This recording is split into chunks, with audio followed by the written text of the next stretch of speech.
మీ business ఏదైనా మీ ఊర్లో promotion చేయాలంటే అది సుమన్ టీవీతోనే సాధ్యం. ఇప్పుడే సంప్రదించండి. నమస్తే, వెల్కమ్ టు సుమన్ టీవీ. నేను మీ ఈశ్వరి. మనం ఇప్పుడు అన్నమయ్య జిల్లా రాయచోటిలో ఫంక్షన్ హాల్ వద్ద ఉన్నాము.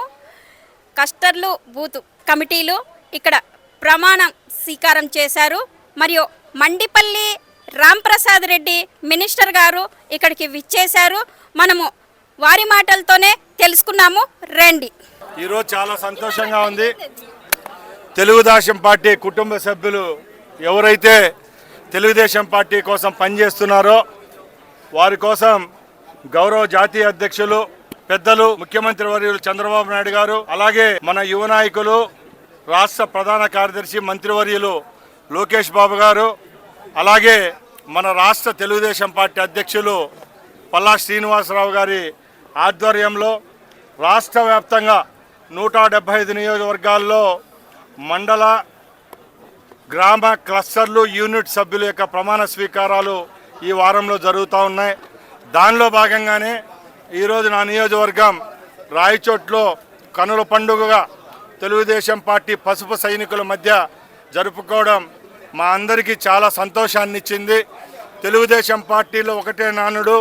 తెలుగుదేశం పార్టీ ఆవిర్భావం నుంచి ఈ రోజుటి వరకు ఈ 43 సంవత్సరాలు పార్టీకి కష్టకాలాల్లో వెన్నంటి ఉన్న కార్యకర్తలు ఎవరైతే ఉన్నారో వారికే ఈ విజయాలన్నీ దక్కుతాయని సభాముఖంగా నేను తెలియజేసుకుంటున్నా. ఎందుకంటే ఈరోజు భారతదేశంలో ఎన్నో జాతీయ పార్టీలు, ప్రాంతీయ పార్టీలు, ఉప ప్రాంతీయ పార్టీలు ఉన్నాయి. ఏ పార్టీల్లో లేని గౌరవం తెలుగుదేశం పార్టీ కార్యకర్తకు ఈ రాష్ట్రంలో ఉంది. ముఖ్యంగా తెలుగుదేశం పార్టీ కార్యకర్తల బలం ఈ రాష్ట్రంలో ఉన్నట్టు ఏ ప్రాంతీయ పార్టీకి మిగిలిన దేశవ్యాప్తంగా ఎక్కడా లేదు. 1,15,00,000 సభ్యత్వాలున్న ఏకైక పార్టీ తెలుగుదేశం అని చెప్పుకునేదానికి తెలుగుదేశం పార్టీ కార్యకర్తగా మనం అందరం గర్వపడాలి. ఎందుకంటే ఈరోజు తెలుగుదేశం పార్టీ స్థాపించిన తర్వాత గౌరవ ముఖ్యమంత్రి చంద్రబాబు నాయుడు గారి నాయకత్వంలో, ఈరోజు మన యువ నాయకులు లోకేష్ బాబు గారి నాయకత్వంలో తెలుగుదేశం పార్టీని సంస్థాగతంగా బలోపేతం చేసేదానికి కార్యకర్త కోసం ఒక నిధి ఏర్పాటు చేయడం జరిగింది. ఈరోజు తెలుగుదేశం పార్టీ కార్యకర్తకు ప్రమాద బీమా 5 లక్షల రూపాయలు ఇస్తున్న ఏకైక పార్టీ భారతదేశంలో తెలుగుదేశం పార్టీ అని మనం గర్వపడాల్సిన రోజు ఈరోజు ఆసన్నమైంది.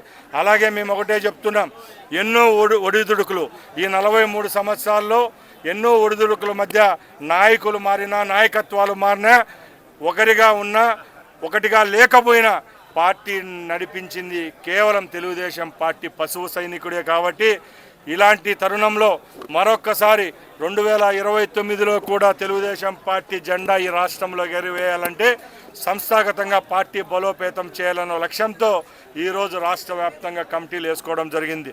దానిలో భాగంగానే మండలంలో మండలాల స్థాయి నాయకత్వం, గ్రామాల్లో గ్రామ స్థాయి నాయకత్వం, క్లస్టర్లుగా డివైడ్ చేయడం, యూనిట్ సభ్యులుగా, బూత్ కమిటీ సభ్యులుగా ఎక్కడ ఏ విధమైన భేదాభిప్రాయాలు లేకుండా పార్టీని స్ట్రక్చర్ చేసుకోవడంలోనే తెలుగుదేశం యొక్క విజయం ఉంది. కాబట్టి తప్పకుండా ఈ రాష్ట్ర వ్యాప్తంగా తెలుగుదేశం పార్టీ ఇలాంటి వైభవాన్ని ఎప్పుడూ నిలుపుకుంటుందని తెలియజేసుకుంటూ ఈ కీర్తిని ఈ పార్టీకి కట్టబెట్టిన తెలుగుదేశం పార్టీ పశువు సైనికులకు మరొక్కసారి ధన్యవాదాలు తెలియజేసుకుంటూ సెలవు తీసుకుంటున్నా. జై హింద్, జై ఎన్టీఆర్, జై చంద్రబాబు, జై లోకేష్ బాబు.